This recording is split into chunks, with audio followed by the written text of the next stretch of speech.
გურჯაანის მუნიციპალიტეტის საბავშვო ბაღებში საღვთო პროცესის დასრულებასთან დაკავშირებით შემაჯამებელი აქტივობები გაიმართა.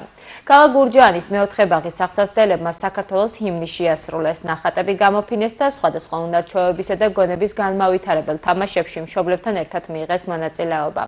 პედაგოგმა მარინა ჯაჯანაშვილმა 5-6 წლიანი ჯგუფები სკოლაში შესასვლელად მოამზადა.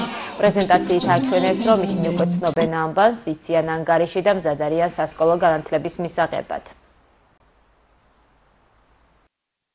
დღეს აქვს 5-6 წლიანებს სასკოლო მზაობის ჯგუფის ბავშვებს ასე ვთქვათ დამამთავრებელი შემაჯამებელი აქტივობა, რომელიც არის ბავშვებზე მორგებული ისევ და ისევ და მათი უნარების განვითარებაზე სასკოლო მზაობისთვის მომზადებულები რომ იყვნენ.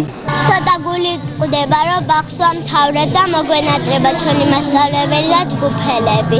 ძალიან კარგი დრო გავატარეთ და ვიცეკო და ვიმღერეთ დედებთან ერთად. ძალიან მომეწონა რომ ფაზლები ავაწყეთ და საქართველოს დროშა გავაკეთეთ.